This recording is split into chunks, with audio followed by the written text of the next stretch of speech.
Good afternoon, everyone, and welcome to the launch of Countering COVID-19 Cases in Crisis Response. To start, may I have your attention for the national anthem?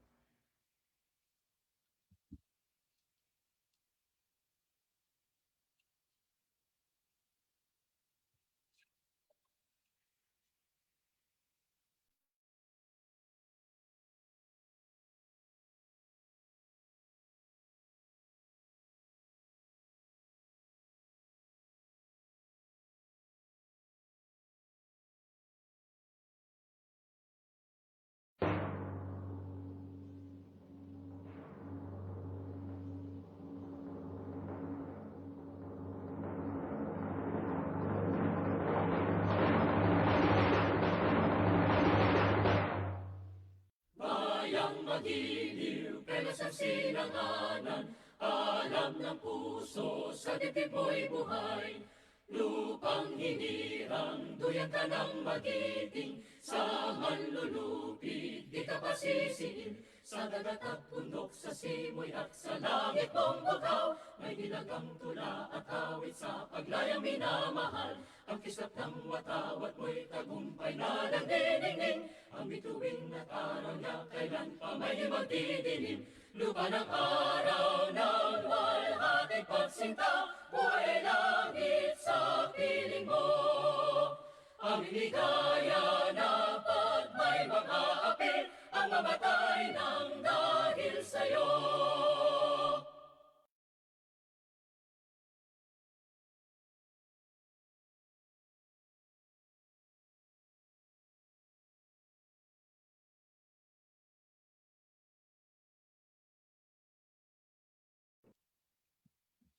All right, so before we officially begin, may I present some of the house rules so that we can proceed smoothly with the discussion. So first, to prevent background noise while someone is speaking, kindly put your microphone on mute, especially for the speakers. And then during the panel discussion, the participants may already raise questions using the Q&A button. Please address your question to the speaker that you would like to engage. You may also send your questions directly to Dr. Madeline Ong as she will be assisting Ms. Marites Vitug during the panel discussion. And lastly, for documentation purposes, the event will be recorded and we are also currently being live streamed via Facebook. So you can check out the Facebook account of ASOG. So again, welcome to the launch of Countering COVID-19 Cases in Crisis Response. This book is part of the efforts of the Ateneo Professional Schools to support a whole-of-nation approach to fight COVID-19. We have worked with Philippine scholars, experts, industry practitioners, and former senior government officials to feature a collection of short cases and think pieces which could be used to take partial stock of the COVID-19 crisis response, relief, and recovery, and generate training materials for local government leaders and disaster response managers. The chapters were written in the first 6 months after COVID-19 was declared a global pandemic, so we intended to capture the immediate response efforts of the various organizations and industries.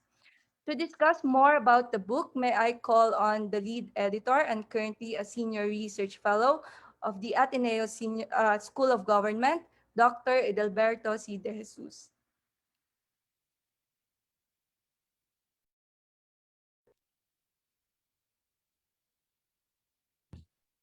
Good afternoon, and let me begin by thanking, on behalf of all those who contributed to this volume, first, the Ateneo and the University Press for supporting the School of Government project, and second, to all of you who have taken the time to participate in this book launch. I joined the project in late June 2020 when the editorial committee was established. We thought then that we would be able to launch the book in December, but we failed to factor in pandemic delays, the Christmas break, the external review process. So this launch, from one point of view, is over 6 months delayed. but we are somewhat comforted by assurances that a time frame of 12 months or so to produce a book is not so bad. But let me explain just 3 points. First, what we wanted to do. Second, what we thought we would do and how we would do it. And third, what we hope we would achieve. By June 2020, when we began to meet on the project, the country had already endured 4 months of lockdown. Since the pandemic was affecting everyone, the heal as one and whole society approach made eminent sense. We were not sure how government would implement the slogans in practice, but it was clear that the pandemic would not have a single uniform impact on individuals and organizations, and we needed to understand how different communities were coping with the crisis. This understanding would be needed to determine who needs assistance most urgently, what assistance would be required, and who would be able to deliver it most effectively.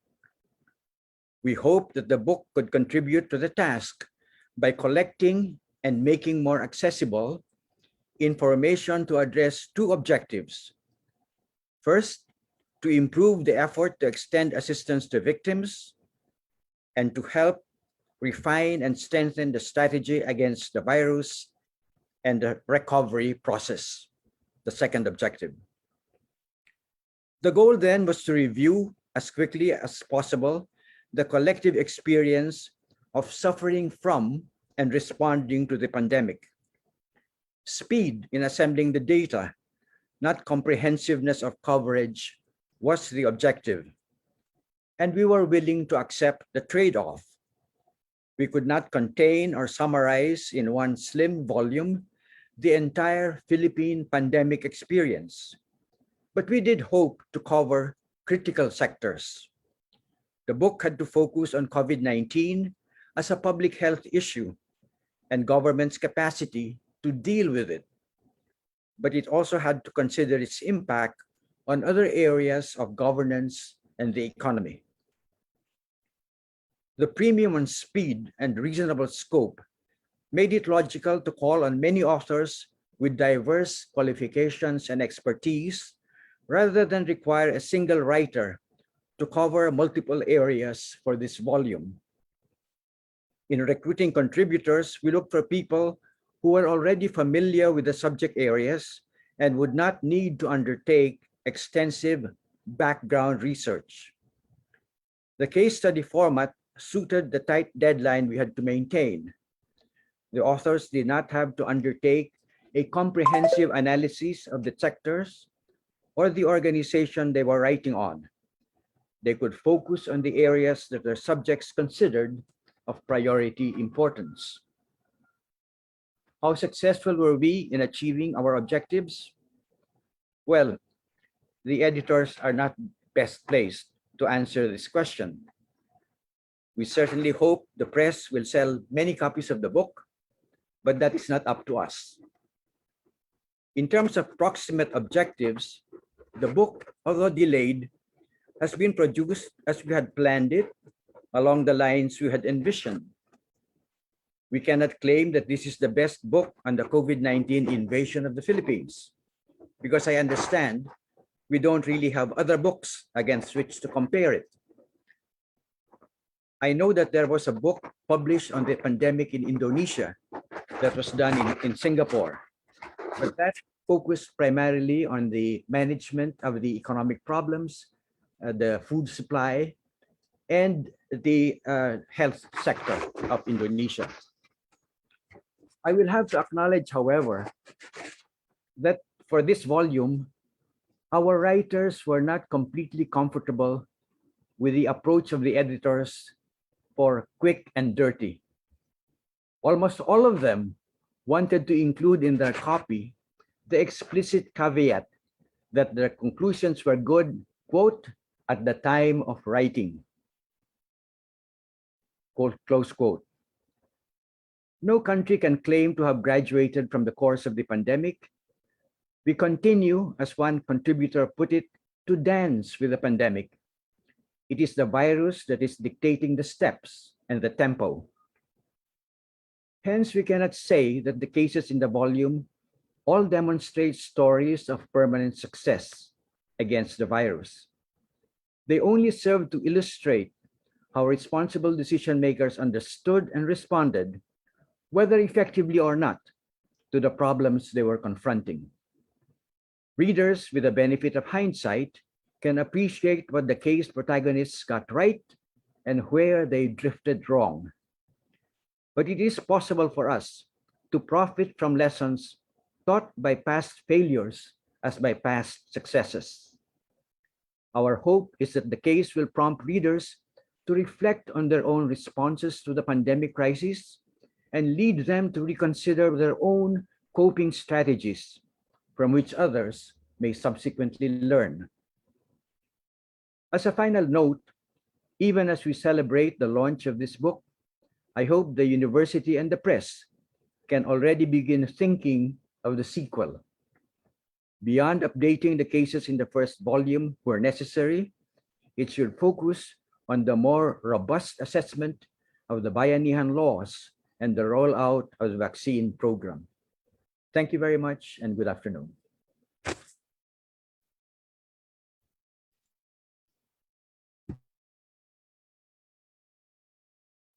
Thank you very much, Dr. De Jesus, for providing a snapshot of the book.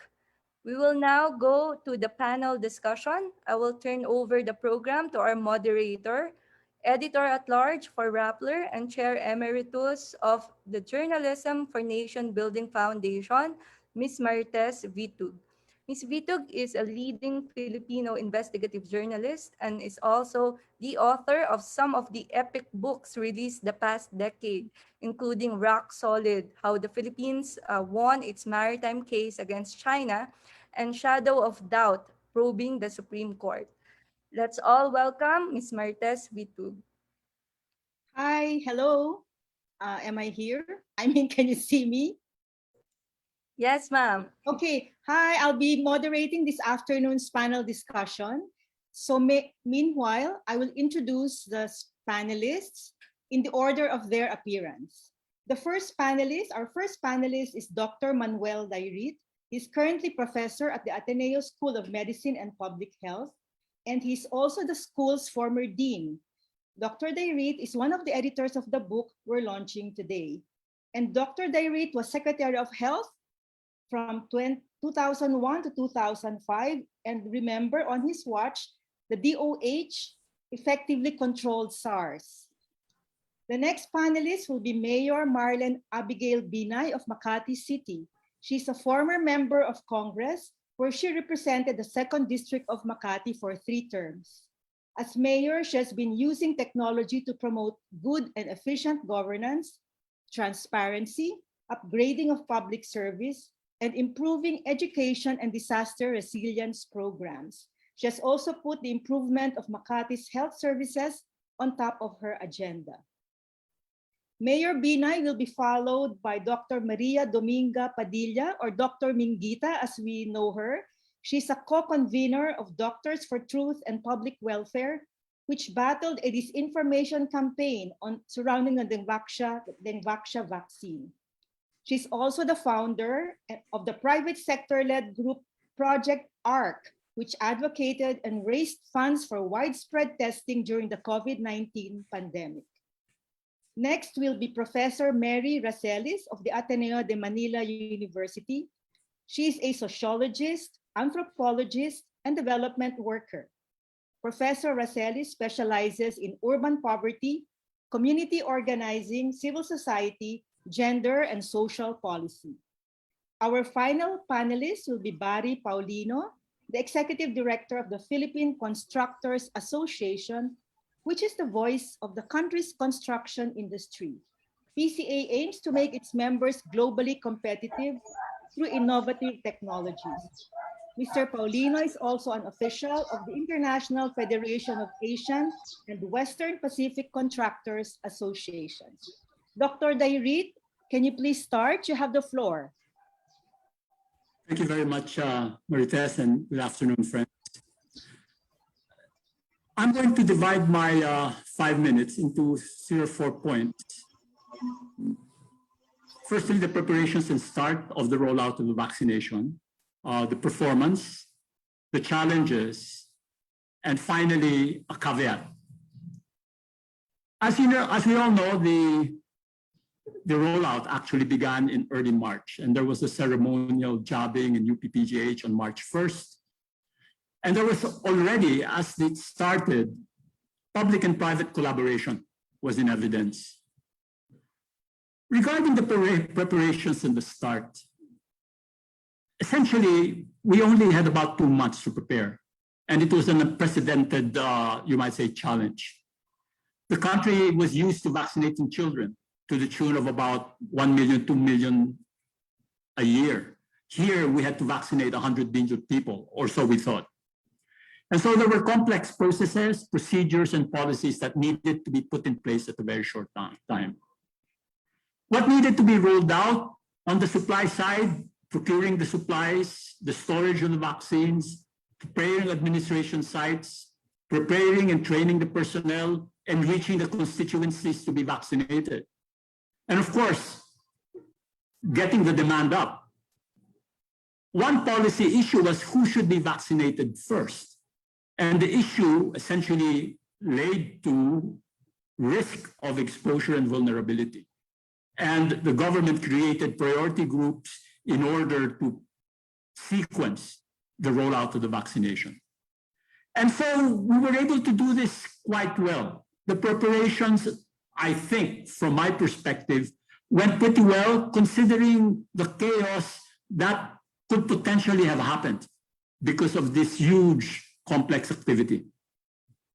With regards to performance then, I would say that generally the rollout was quite orderly. We had achieved a certain rhythm for the implementation, which needs to be maintained. And let me explain that.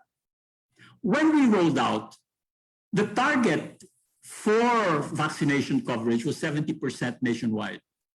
This was deemed, to be unrealistic. And therefore, it was reduced to 70% coverage of NCR plus 8 provinces. And that meant the 17 cities of NCR plus Cavite, Laguna, Batangas, Rizal, Bulacan, Pampanga, Metro Davao, and Metro Cebu. Now, the reason for this vaccination strategy of NCR plus 8 was because it was in these areas where the epicenter of the epidemic was and would radiate to the provinces. And therefore, the thinking was vaccinate there first and prevent the radiation to the provinces. Meaning, by protecting NCR plus 8, we protect the rest of the provinces. The main constraint really was that there were not enough vaccines from the start of the vaccination rollout. But I would say that the performance eventually was pretty good because we averaged eventually about 150,000 to 200,000 vaccinations daily. That's a huge number. And we actually reached about 3 days ago, 350,000 jabs in one day. So all told, as of today, we have cumulatively vaccinated 14 million doses. Now, if we look at our target of 70% of NCR plus 8, I would say, and this is a back of the envelope computation, we've achieved about 30% of that target or 35% of that target. And we want to achieve that target by the end of the year, certainly by December 2021. Key factors for success, I would say supply chain planning, public and private collaborating in this. Eventually, we were able to develop a data system and a dashboard for monitoring. And therefore, we're able to daily monitor the jobs as well as the inventories in the administration sites. And of course, I would say the LGU response and their innovations, particularly in NCR. And I think we can hear more about that later. So the challenges going forward, essentially the threat of the Delta variant, which is 60 times more transmissible than the Alpha variant from the UK, which was 60 times 60% more transmissible than the Wuhan variant. So for every infected Delta variant person, you could potentially spread it to 5 to 8 people. So it's explosive, it's exponential. As of now, it doesn't look like the Delta variant is here, but it's a race against time because we need to cover at least 30% of our population, particularly in NCR plus 8, to slow down the transmission of this virus if and when it comes in. So finally, in terms of the caveat for my presentation, I spoke to you from a macro perspective of an observer of the rollout, a person that was in the daily meetings and saw how the local governments actually performed and how they were supervised by national government. I guess the caveat I would like to end my presentation with is this. I have not commented on the citizen's experience. You know, the experience of the common person that has to go there to the vaccination site. How many times was that person turned away? How many times were there false starts? You know, the adverse reactions we don't hear very much about. So these are the things that probably need more focus and understanding, even as I have presented the macro situation. Thank you very much. Yes, may we now call on Mayor Abby Binay. Is Mayor Abby here? I'm here. Okay, thank you. My internet is unstable. But good afternoon to all. And thank you for the opportunity to join you today. Like all local governments, Makati had to realign its priorities and resources to deal with the pandemic. After the national government imposed a quarantine in Luzon, including Metro Manila, in March last year, our priority was to make sure that our people receive food and basic necessities while confined in their homes. We also needed to take urgent measures to prevent the virus from spreading, and during the early stages of the quarantine, the national government setting the directions and local governments were instructed to comply. Later, we would be given some leeway as long as we were aligned with the general directions and instructions from the national government. This is the proper and practical approach. Conditions are different from each locality. There is at the local level. Compared to most LGUs, Makati had the fiscal and we were able to move quickly. Aside from aid assistance, we also provided other essential services and benefits. We have Wi-Fi service and access to computers for students who had to study from their homes. We hired displaced public utility drivers for our mobile learning project. We extended one-time grants of 100,000 each for our micro, small, and medium enterprises or MSMEs, where they are not obligated to pay back the grant, only that they use the money to pay for the salaries of their employees and purchase their supplies from Makati-based enterprises. Many local governments do not have the same fiscal flexibility and stability. As I have pointed out in a previous forum, many local governments were already fiscally unstable even before the pandemic. And the economic impact on LGUs, particularly those classified as fourth class and fifth class municipalities, is unimaginable. Yet LGUs are expected by the national government to be at the forefront of fighting the pandemic while giving aid to their constituents. I would say that Makati is fortunate that despite the pandemic and the quarantine, we are still able to by 7% from 11.34 billion in May for the same period this year. I see this as a from the private sector, and with these figures, we're in a better position to see our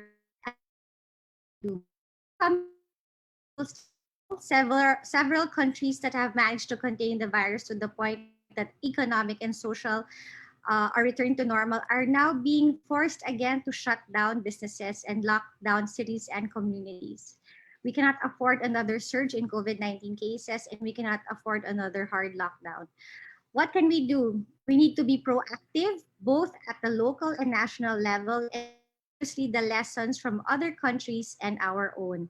In this crisis, no conflict or misunderstanding among government agencies, no tolerance for politicking or playing to the gathered, promote trust and understanding, flexibility and transparency, and putting the welfare of our people first. Thank you very much. Thank you, Mayor Abby Binay. Dr. Mingita Padilla will be our next panelist.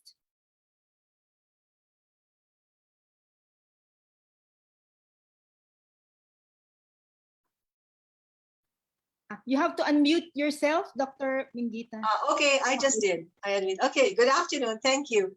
Well, I'd like to thank Dean Ron Mendoza and the organizers of this book launch for inviting me to form part of this panel. Indeed, the private sector has contributed immensely to the COVID-19 response. To date, the private sector has directly contributed both financially and in terms of operations to the purchase of over 23 million doses of vaccines. The private sector continues to augment the vaccination capacity of government, storage facilities, health service providers, as well as venues for the administration of vaccines. In the early days of the pandemic, the private sector was key in making sure PPEs, food, drinks, and even simple everyday creature comforts were made available to our healthcare workers. And then there was testing. Project ARC, under the umbrella of Go Negosyo, and wherein I was among the co-founders, was born because of the need for accessible and affordable testing for all. If you recall, we had very limited PC or RT-PCR tests available at the start of the lockdown. The early days of the pandemic saw a rather nonchalant attitude by government, national government, and this delayed the procurement of test kits, the upgrading of laboratories, as well as the closing of borders. The small number of tests available were for use only in symptomatic patients in hospitals. Many of our patients, including colleagues and friends in the medical field, fell ill and died even before the results were available. Our laboratories were few, and many of those in existence needed to be upgraded. The private sector was instrumental not only in procuring various types of tests and equipment, we were also instrumental in bringing down the prices for these tests, much to the dismay of those whose main goal was to profit from the pandemic. There was a virtual tug of war within the national government from the start, with some sincerely and earnestly working for the public welfare, while others were thinking of financial gain above all else. This resulted in delays, confusion, and inconsistent policies. But despite all this, we have continued to help government, from the early days when we donated antibody test kits to various LGUs, to our donations of RT-PCR labs, to the present where vaccines are the thrust. I could go on and on about how the private sector has helped in the COVID response, but these are things that can easily be learned from other reports. Suffice it to say that even if I were to speak for hours, I would only touch the tip of the iceberg of this cooperation. Can this cooperation be made better? Definitely. In addition to the issues I already mentioned in my narrative, there was also the lack of transparency. And this is among the things that has brought about suspicion of some vaccines, especially Sinovac, whose final government purchase price we still don't know to this day. This lack of transparency makes it easy to demonize and destroy trust in a good vaccine, which, by the way, I received on the first day of vaccine rollout in March. And when I ask people who are gleefully demonizing Sinovac why they're doing so, they tell me that it is a nice way of getting back at this administration for their demonization of Pengvaxia. In short, it is political vendetta. And when vaccines are politicized, nobody wins. How can we work better together? 10 things come to my mind immediately. 1, lessen the red tape. Don't make it difficult for people to help our country. 2, more transparency, please. 3, let's fix the database. Our LGUs should be able to readily access the DOH vaccination data. 4, we need to develop a serious capacity for manufacturing our own vaccines, and we should start now. 5, the president should rein in the people from his executive department so that everybody works in unison towards one common goal.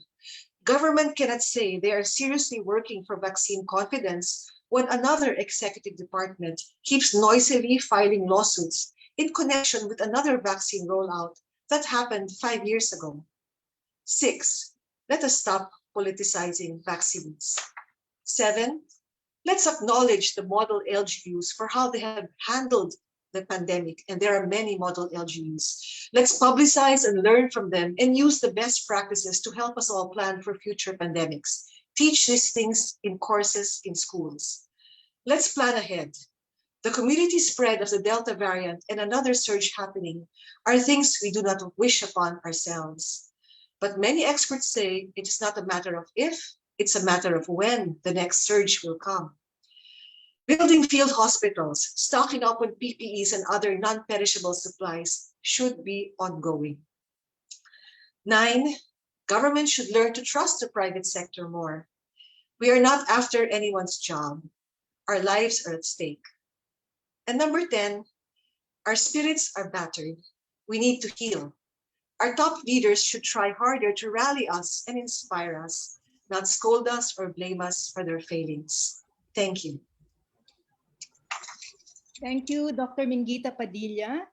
Next panelist is Professor Mary Racelis. Thank you. When sometime in, I think, August 2020, Dr. De Jesus and Dr. Ron of ASOG asked me to write longer on an article I had published in Rappler in April, which was called Balik Provincia, Balik Maynila, Coronavirus and Decongesting the City. So I had written that in April. And that was a response to the announcement from Malacanang, basically, through media, that one of the best solutions to COVID-19 was to get these congested areas, mainly informal settlements, in the city, to get those people to go back to the province. So Balik Provincia was then stated that's really a good way to address the problem of the city, because implication was it's the urban poor who really or sustain the problem that will allow continuing contamination. All right, so I wrote the article and then they asked me to expand it, which I did, and I'm very happy because now it is in the book. But let me just tell you that comes out of art. If you're a sociologist, anthropologist, you're always thinking of who are the populations that will be affected by these policies. And for me, because that's my major area of research and involvement, it has been with her. So this goes back, this article really can be traced back to the situation in March 2020, when there was a lockdown. My students, in particular graduate students, had been prepared to go to communities to learn about what's the situation in general. But when this lockdown happened, and our friends in the in those urban communities whom we now couldn't visit, were beginning to tell us what was happening. So my students and I went to connected with 7 communities to find stories. What's happening? And we set up an interview guide about COVID and how many are affected and what about this and that. And when we began to talk to them, we realized that guide was nonsense. In their view, it had nothing to do with what they were concerned about. And so to summarize, what we learned from them was that what this COVID has done meant the sudden lockdown where they were not informed ahead of time, so they could not make any adjustments or preparations. They live on a day-to-day earning basis. How are they going to survive? So the 3 things we heard again and again were pagkain, how am I going to feed my kids tonight, tomorrow, and the next day? Second is really trabajo. If I don't have trabajo, if I can't go out, if the woman who earns her livelihood selling on the streets or whatever can't do that, how are they going to feed their children? And then a little bit later on, when the education side kicked in, the issue is what's going to happen to my children, because I'm not so sure we can really deal with this online kind of training and so on. So we tried to communicate that by writing up articles, and I should say happily to Marites that Rappler published all 7 of them to get the voices of the people out there. And we let those voices tell the story themselves. We quoted them, all right? So that was our first pitch. But let me go back then, and what it showed us, and continuing review of that, is that often policymakers make decisions which they take without much recognition or consultation with the people who are most likely to be affected, right? And that's kind of the major thing, which I think many will be replicated in many of the stories here. Let me just add for the Balik Provincia notion, the reason I reacted so much was I remember the Balik Provincia program of previous administrations, which never worked. And the reason they didn't work was, one, because people came to the city because that's where the options are. That's where the chances for improvement of their family would be. Second, because in the province, they don't have land anyway. They're agricultural workers, tricycle drivers, and so on, and better be in the city where maybe you have a better chance and your kids at least have a future because you send them to school. Maybe if they can get to college, they will graduate and be in the formal sector and therefore have sueldo and benefits. So the aim of people going to city should not be just dismissed as an irrational decision that is forced on the city, the local government. And of course, going back to the province, what is there for them if they really went? All right, so the whole question of what is rural development, and that we're not thinking anymore of just barangays in rural communities, but that most of them fall within cities or municipalities, and that they have seen as kind of the rural-urban ecology. So that's another whole thing that the urban planners also were raising as issues. But for the urban poor themselves, and this is where let me conclude there, their reaction was really resentment because, clearly this government didn't understand. The local governments were much better because they responded quickly. And so I'm glad that the mayor is here to confirm that, including the barangay with, food, et cetera, and many NGOs, church groups, faith-based groups help, and people organize it. And what people resented also, especially because it's women who organize things in the communities, they were being the usual stereotypes of, urban poor informers are lawless, they're lazy, they don't do anything when they're struggling all the time, working all the time, etc. So the fact that government, you'd hear saway sila, that's how they got characterized. He said, why? We are citizens of the city, have a right to be here. And so finally, they issued a statement, pahayag about the Balik Provincia, saying, number one, government should not blame us for the problem. That problem was brought in from outside by elites who travel. How come we're supposed to be blamed for this? Number one. Number two, if it comes because we're crowding, why is that? We've been fighting for decent housing for years on site in the city where the resources and the housing ought to be on site. So, this is, I guess that's the message really, that listen to the people who have the problem. Make sure you have a mechanism to do that before making fast decisions, which not only don't solve the problem, but make it even worse for the people who are already in dire circumstances. So in the better normal, whatever that is, we hope that this reorientation will happen of active consultation. And let me just say one final word because Marites is here. When my students went back to interview the same people this year to see what happened in between and sent in an article, your staff was very kind and said, but it's the same story. You're not telling us anything new. The media, they like new exciting things. And my wonderful, who's a PhD candidate student said, but ma'am, that's the problem. Nothing much has really changed for them. That's the issue. And that's what we want to tell you. But it's not newsworthy. So there we are. Marites, here you are. Thank you very much. Thank you very much, Professor Racelis, and for that food for thought. And our final panelist is Barry Paulino. I saw him earlier. Yeah, good afternoon. everyone. Thank you for inviting me to be one of the panelists. Allow me to walk you through the PCA. 75 years ago, like our founding fathers, they banded together in 1945 in response to the need to rebuild our nation after the World War II. Now we are still fighting another war, this time an invisible war, and we have to rise again. We will act as one and build as one, for we are the nation builders. 2020 started on an upbeat note because when we crafted the industry roadmap 2020-2030 in 2019, we have 7+1 action plans last year, when we uh, introduced these in March, early March.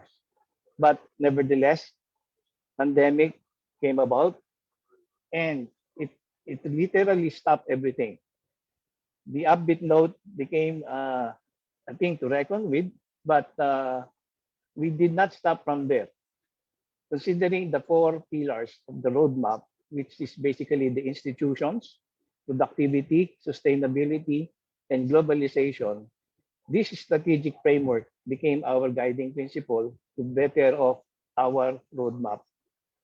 So in the 7 action plans included the revitalization of the Construction Industry Authority of the Philippines, the communication plan that we need to reach out to all the regions, and then the infrastructure master development plan, which we think is most crucial.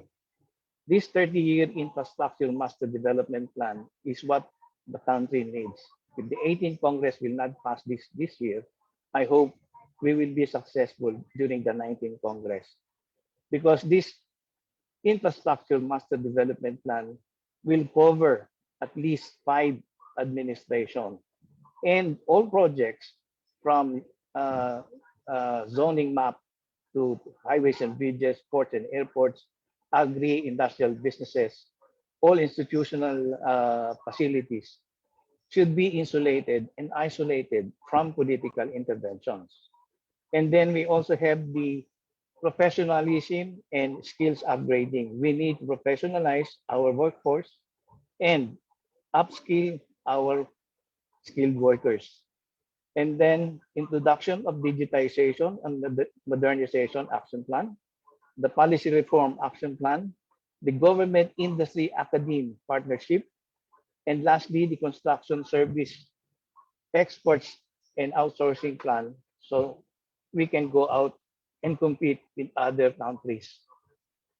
Now, if we don't have this roadmap, we will stagnate to around 43 trillion pesos only in terms of output in construction.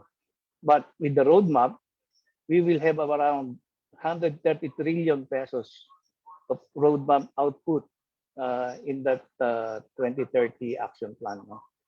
Now, we don't need that much of workforce, skilled workers. What we need are highly skilled workforce equipped with modern technology and digitization, because we are now experiencing shortage of skilled workforce. They went home to the provinces, and I doubt if they will return. So that we really need to upgrade and upskill our workforce to embrace the need for digitization and modern tools and equipment. Now, 2020 was a year like no other. This year is not even the same. No, we are still. This crisis, I guess, is also accelerating our industry's transformation, because we've been adopting several of these new BIM technologies, prefabrication, and a lot of other tools and equipment that are not readily available, but slowly being embraced by our contractors. Where we are and where we may be going this time around, maybe we are down, but coupled with the upcoming election, we don't see the bright future yet. But I guess by 2023, we will gain ground, no? So to speak. And most of us will be vaccinated. Incidentally, our Philconstruct DX, by November, hopefully we can do some exhibitions of modern tools and equipment and new technologies. Construction is one of the most important sectors in building a sustainable and strong economy. That's why we are here. We want to ensure the economy should be stronger, and we want to be partners of the government, especially the Department of Public Works, the DOTR, the CDA, the DOLE, the DTI, and all the rest of agencies that are aligned and stakeholders of improving the construction industry. Uh, 2021 will be an uphill recovery still because all of us are not yet vaccinated and all of us are reeling from the threat of being infected. Now, we have identified 10 industry trends and challenges in 2021. Number one is that business is still risky. Survival game or evolution is still the call. Number two, COVID-19 health and safety protocols are here to stay. Number three, public construction to support the recovery is a must. The government should roll down all these projects. Number four, lower private construction investment because they're also reading from cash flow projections. Number five, skilled workforce shortage. This is globally the norm, no? Because like in America, they need 1 million new workforce. Japan also needs. The rest of the world is reeling from this shortage. Number six, the entry of foreign construction contractors without investment. This will be regulated because this will be a threat to the micro, small, and medium enterprises. And then we have to supply. Number seven, we have to rethink the supply chain. This is crucial for all the industries. Number eight, we expect prompt and security of payments to contractors. And number nine, we have to accelerate digitization and innovative ideas through technology. And number 10, sustainable infrastructure. Our house is covered by our culture of being covered with prestige and performance. Ethics and integrity is a norm common to our contractors. Our value agenda included the policy and legislative advocacy, shaping and influencing policies to enable a healthy business environment. And then the productivity enhancement, knowledge and skills development to upskill and enhance productivity. This is our value agenda. Our purpose is to become relevant, to contribute to nation's recovery, and to spread goodwill to our country. That is our bridge to the future. Thank you. Thank you very much, Mr. Paulino. So we end the presentations of the panelists. So we heard, I think, different perspectives. Vaccination rollout, local level response, the private sector response, and the vulnerable population, the impact of the COVID-19, the vulnerable population. And the last one was very specific to the industry, but also gave a broad outlook on the coming years.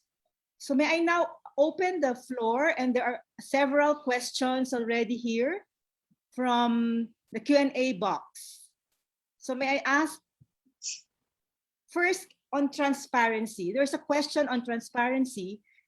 It refers to the drug industry, but it's not specific to vaccines. The question goes, when asking for drug industry data for research purposes, like access to raw materials, etc., the industry leaders were not open to sharing information, citing non-disclosure, and the government also cites confidentiality rules.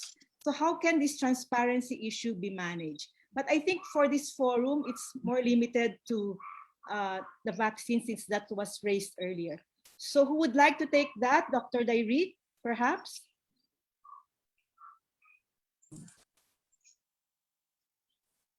Well, thanks, Marites, for this question. You know, I guess it should actually be a norm that eventually for all of these transactions, a norm should be set that purchase prices be made. There's a lot of competition in private industry and therefore they keep it secret. But of course, it isn't good for public, for public perception. And therefore, I can only say that those norms have to be set. Otherwise, people will just withhold information. Thank you. May I say something, Marites? Yes, Dr. Padilla. Yeah, I think there are two issues here. One is confidentiality as far as formulations are concerned. That's understandable because these are, especially if they're still under patent. Okay, this is research and development. But as far as pricing is concerned, I think there must be a law to say that if it's government funding that's being spent, there can be no confidentiality of prices of how much government is spending. They kept using that as an excuse, and I'm really sorry to say I don't buy it. And many of us did not buy it. And even me, I know what was happening behind the scenes. Why they were insisting on not letting people know. Okay, and they even made a prerequisite that if you wanted to get vaccines as private sector, you must agree there has to be no you cannot divulge the price. Never mind if it's private sector, but if government funding and government spending is there should be no confidentiality. We must have a straightforward answer. How much did government purchase the following vaccines? Because we cannot agree to be held in the dark. That's all. Thank you. Thank you, Dr. Mingita. There's a question here on local governments. Maybe Mayor Binay can answer. The question goes, how will the concerns regarding registration for vaccination slots be addressed? There's no particular LGU, but there were some who registered but did not appear during the scheduled date of vaccination. Maybe are there similar problems in Makati, and how do you address this, Mayor? Sorry. Yeah, they got a schedule but did not appear. They did not appear. Yeah, there were Is that some the question? Yes, so how does the LGU address this vaccination registration issues? And maybe there are other issues you would like to share with us, your experience in Makati? I just like to point out about the first question regarding the cost of the vaccine. It was, as far as the LGU is concerned, we entered into an agreement with a pharma company. It was actually the pharma company who insisted. They're the ones who asked for an NDA. Kami po yung hindi pwedeng mag-disclose. I don't know about the national government, but as far as the local government is concerned, even if we wanted to disclose, we couldn't because the NDA was specifically asked and demanded by the company. Going back to the question, if you missed your schedule and you want, we already have a system in our portal where you can just simply reschedule and choose the date when you want to get vaccinated. So are registered, but as far as Makati is concerned, we do have a system for you to reschedule your first dose in case you missed your earlier schedule. As far as the second dose is concerned, if you miss your schedule for second dose, you can walk in. Because of course we encourage people to get their second doses. We allow them to walk in on any given date and time, as long as it is in Makati Coliseum, where we do have the supply of the vaccines available. So again, I don't know how the other LGUs do their rescheduling system. Yes, thank you, Mayor Binay. There's a question here, I think, for Professor Mary Racelis. The question is how does government or maybe private sector help OFWs who are returning from their work? They either lost their jobs or they just want to visit. Helping I think, there are many options for that, and maybe our local government people can answer a lot of that. But I know from the sociological point of view, what we know from the research is the vast majority of OFWs send their money home to improve their house, usually, and or send their children to higher levels of education, preferably college. Those are the two major ones that are quite common all throughout. So the third issue, which is start a bill, what are you going to do when you get back home? If you still have savings, how are you going to invest it? So I think that third area, if they can be encouraged to allocate more, to think about what happens when they go back, what kind of business. I mean, government, even before they return home, they could get online through the local embassy to learn what's possible from the government side in terms of training in new fields. Or let's say they're doing micro enterprises, especially if they're women, what kind of support can they get? But many times they learn it from their neighbors and so on. But the question is, how much savings do they have that they will allocate for further income generation when they return? Yes, Mayor, would you like to add to that, your experience in dealing with returning OFWs? Well, the city government does have a social program to help OFWs, but again, that's very very small, considering the number of people that have returned back. We do have a very small number of OFWs as compared to the provinces. So I think the bulk of returning OFWs are in the province. So and they're the LGUs that don't have money to address that problem for the OFWs. So I think the national government really needs to. But the thing is, diba, OWA has been spending so much money for repatriating OFW. So I don't know if they have enough money to provide for any livelihood assistance for the returning OFWs. Thank you, Mayor Binay. There's a question. I think Mr. Paulino can take this. It's about economic recovery. Or what are the two most important government actions needed at this time to promote economic recovery in the country, and why? Number one, I think we have to harmonize all safety and health protocols, because we found out that most of the LGUs do not adhere to the protocols issued by the government agencies. That's why our industry is being affected, because they are being stopped right there and there. No?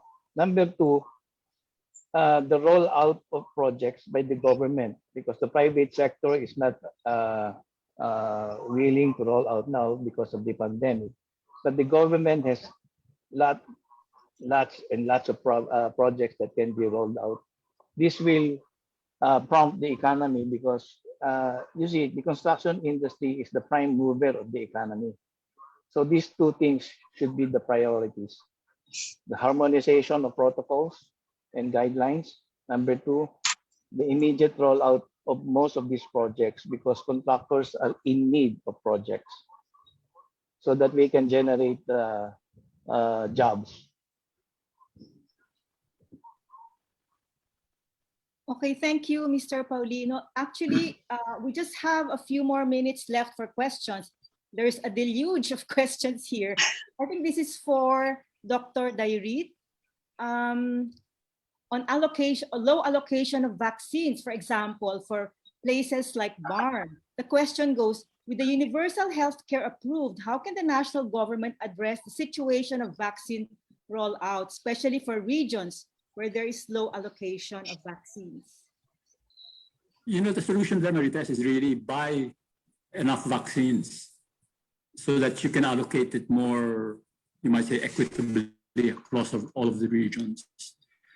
The reason not all of the regions are getting vaccines is because there's a supply shortage, supposedly because we can't buy enough vaccines in the global market, and therefore they have to prioritize. And they prioritize based on epidemiological principles, looking at NCR plus 8. But we know that the infection can spread in other regions. And therefore, I guess the advice to these regions that don't have enough supply of vaccines is still to implement minimum health standards. But the solution to this really is open up. So, I mean, get more vaccines procured. That's the solution. I think this question is also for you and maybe for Mayor Binay. This is about vaccine passports.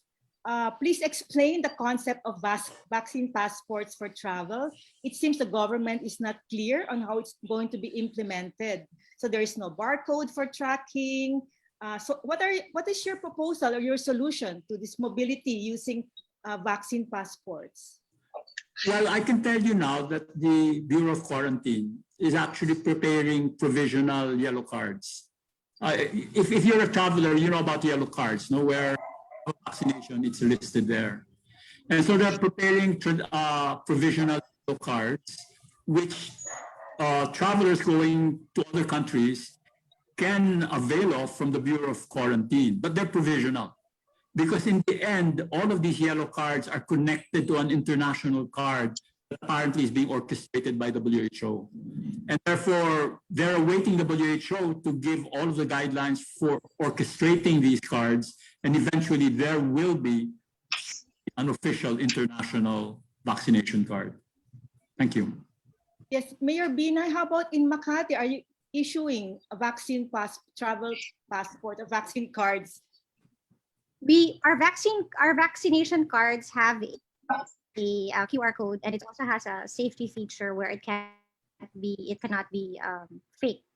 If you intend to travel, you can apply for a vaccine certificate, which you can download online. So I think again there was a lack of foresight as far as the national government is concerned. I think the DICT up to now is still coming up with a system. So medyo, again, the LGUs are left on their own to fend for themselves on this vaccine passport. So ako lang, I have to address it because I have a lot of residents that are travelers. That's the reason why we really had to make a system for those that request for a vaccine certificate. Okay, thank you, Mayor Binay. Maybe this question on the one hospital command system can be taken by Dr. Padilla and Dr. Dairit. What is the solution to improve this one hospital system? Because the doctors complain that the data from the one hospital command is old and not on real time. So any solutions from the private sector, any proposals? So Dr. Mingita first and then Dr. Dairit. Yeah, hi. I think this question was specifically addressing the time of the surge. Remember March and April? All of us, all doctors, regardless of your specialty, we were like Grand Central Station, getting desperate people calling us up. Where can I go? Some of my patients from Makati, I was able to send them all the way to Pampanga just to get admitted. It was very bad. No, it was a surge, which we were not ready for. So the solution there is several-fold. The one is, as I said in my presentation, we have to prepare in advance. We have to build field hospitals. We have to pursue, the Manila Field Hospital was built in 52 days using for 336 beds using container vans. If we can just put them in several regions already now that we don't have a surge, because I think we will have another one. We may have another one. So we cannot have what happened in March. That's one. Let's prepare in advance. I also said in my presentation, fix the database. The database has to be upgraded now that we are not panicking. Because indeed, at that time, what would happen is this. A hospital would say, okay, now I have 5 beds. But after about an hour, wala nang beds. But in the one hospital command, their data still said, we still have 5 beds in this hospital. It wasn't fast enough to catch up with real time. So that's another DICT, as our good Mayor Abby said, the national government must fix the database, must fix the technology. It's a matter of catching up with the times, with the needs. And third, while again, we are not panicking, we have to fix the networks and we just have to build capacity. We have to build capacity. Because we know that if there's another surge, we might become like India. It was like that, diba? When during our surge, we had people in the parking lots, we had people dying in tents. It was exactly what it was, and we don't want to have that again. So we just need to prepare. We just need to prepare, plus fix the database, as we said, technology. And then, so it's mas mabilis, no? Ang updating of the data as needed. No? That's one of the things we can do. Okay, so we were all victims of that. We all lived through that. So it's not very nice. It's terrible, actually. Your That's all. thought, Dr. Dairit? Well, I will just highlight what Mengita said, no? Particularly the use of technology. Mm. Because it's really technology that enables, for example, contact tracing. And in of surges, you must have all of your facilities networked already. And you can only network them if there is adequate technology that networks them. And there's a system for the sharing of information in real time. You know, even hospitals themselves, there is poor communication even within departments. For example, people get discharged in the wards, they still don't know in the emergency room that they've been discharged, right? So it's that type of situation. It's creating, you know, the whole platform for being able to have real-time information every moment of the day, and that means developing the system. And you can't do it overnight. Yeah. The command was an overnight sensation, you know. Get together to talk about, you know, how are we going to coordinate? That's essentially what it was. And therefore, first, the data is outdated every time you call by phone. Yeah. May I add to that, Marites? That's why, as again I said, we have to do the planning now. We have to do the upgrading now that we are in a lull. Because we don't know if we're going, you know, August is coming. They always say that sometimes August is the month where it surges again, August and March. So I don't know. I hope it doesn't happen. No? But we cannot start upgrading when the surge is there. Right now, we should do it now. We should, our Department of Communications in the national, they're busy now with supposedly the certifications, which they couldn't even do. No? So now the DOH must help, you know, must now try to upgrade their database and also the technology. I don't know if it's possible, no? But in the meantime, short of, if we cannot upgrade the technology, let's prepare more beds. Like, you know, another reason we were quite upset with the red tape is that we lost opportunities to get donations. There were donations from other governments or buy now, pay later for ICU, you know, like collapsible ICU rooms, ICU beds. We should have all of these ready already. So when the time comes, we don't have people in tents dying. No? So prepare, just prepare, more capacity even now. And I think the LGUs can also do that, no? Because the LGUs are really the backbone of this whole response. They're in the forefront and the backbone. That's why I also wanted to make sure that what they're doing right will be taught even in schools, no? Disaster management, etc., etc. Because we can learn a lot from the LGUs that did it right and are doing it right. That's all. Yeah, thank you. Professor Mary Roselis would like to say something about vaccine hesitancy. Yes, just briefly. We also tried to find out from many of our urban poor communities, why is there, to what extent and why is there hesitancy about the vaccination program? And for many of them, they're not opposed to vaccinations as such. They're always calculating risk. Their whole life is, which discarte am I going to pursue in order to survive or do better? And when the vaccination issue came up, the question was, okay, if we go for vaccine, if we get sick, really, can we claim that from the government some way, even whether we have Phil Health or not Phil Health? If we die, do we have any kind of claim, or can we rely on whether local and so on?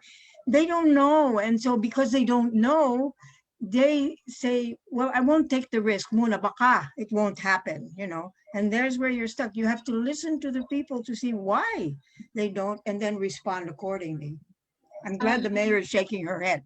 Yes, Mayor Bina, I wanted to follow up with you. What is your experience in Makati on vaccine hesitancy? How do you persuade your constituents to take the jab? Well, if you notice, I started giving away 1,000 gift checks just to encourage my senior citizens to get vaccinated. I mean, those are one thing. That's giving them the carrot to get vaccinated in the city of Makati, because I feel that we still have a very low turnout of senior citizens that have been vaccinated, and they are the most vulnerable to get severe COVID. So I agree. There are people.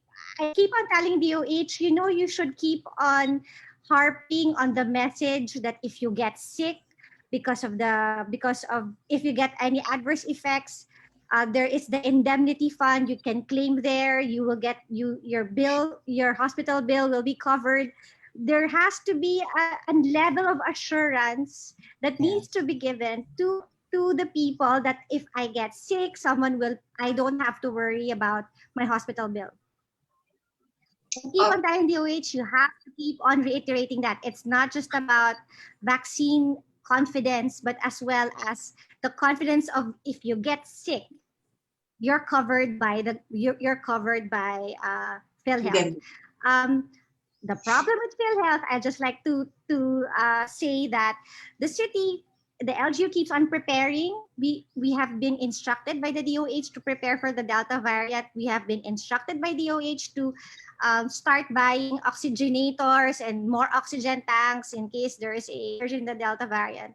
But you also have to remember, there are a lot of LGUs that have not yet been paid by PhilHealth. There are a lot of hospitals, both public and private hospitals, that have not been paid by PhilHealth. Correct. So how do you need to recapitalize. You need to reinfuse more money. Hindi naman pwedeng puro charity, walang bayad. So we also have to be able to give the money for the hospitals to prepare. Give the money to the LGUs that run city hospitals to prepare also, di ba? Buti Makati, may pera kami. Pero ang utang sa amin ng PhilHealth was as high as 200 million. What I think in Makati, it's double, triple that amount. But imagine in other hospitals, especially provincial hospitals, that really need that money to be able to prepare. I think can I just add to that? I just want to 100% agree with Mayor Abby on this. PhilHealth is a major problem, but that already involves good governance, and it's something we are not able to do because we are not there. I mean, in other words, it has to come from the top, and I think our senators and legislators should do a more serious investigation and see it through to its logical conclusion. A lot of elements in PhilHealth that should be changed have not been changed, despite all the investigations. And hospitals are really bleeding. If private hospitals like St. Luke's are affected, Makati Med, St. Luke's, there was a time they owed us 1 billion. 1 billion. And at least, what about the provincial hospitals? How can you prepare now if you don't have money to prepare? Major problem. Yeah, it's going to be for the second volume of a book. Okay. The role of PhilHealth in the crisis. Anyway, final question, because we have to leave. I think this is for Dr. Dairit. Timely, as Mayor Abby mentioned about the Delta variant that you're being asked to prepare, are the citizens aware of the government's plan to prevent the entry or to mitigate the effects of the Delta variant? And if so, what should the people do? What should we do to prepare? So I think that's a good final message.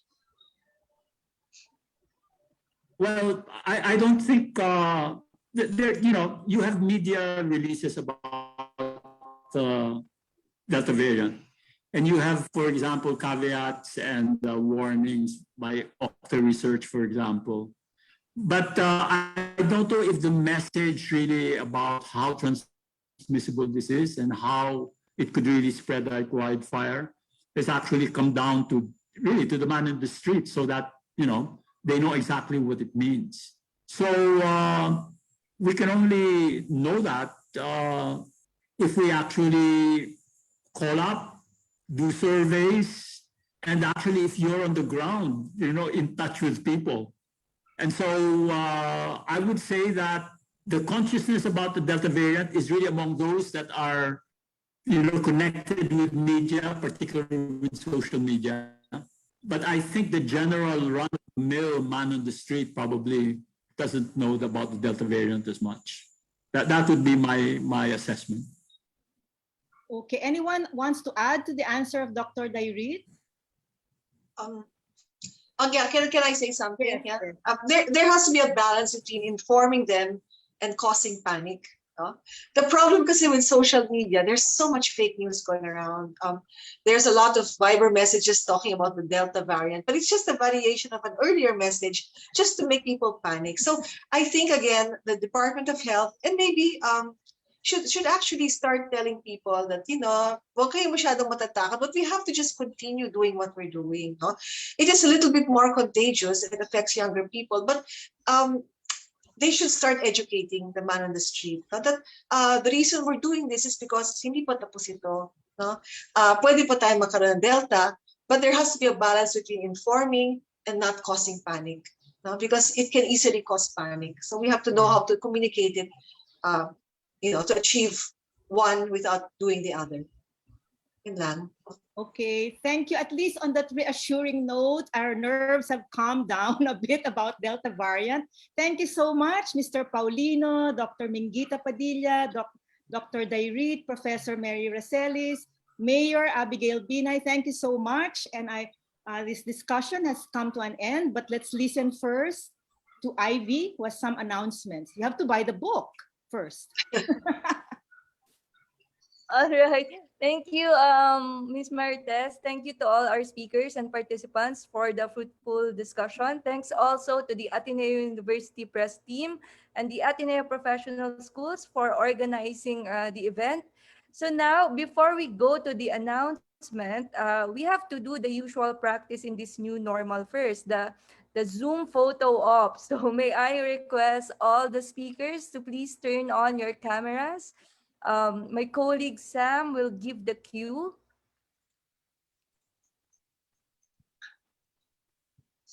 3, 1, 2, 3. One more. 1, 2, 3. Okay, thank you, everyone. All right, thank you. And to the participants and our viewers, you can now get a copy of the book. It's available on Shopee, Lazada, and the Ateneo University Press website. You can also refer to the links on the chat box. We put the links there. Our book launch promo price is 460 pesos per copy. So, but this will only be from July 15 to July 17. So hurry and get your copy now. So there you go. So that concludes our program for today. Again, thank you to all our speakers and participants, and have a good afternoon. Thank you. Bye-bye. Thank you. Bye-bye. Bye. Thank you. Bye-bye. Take care, everyone. Bye-bye.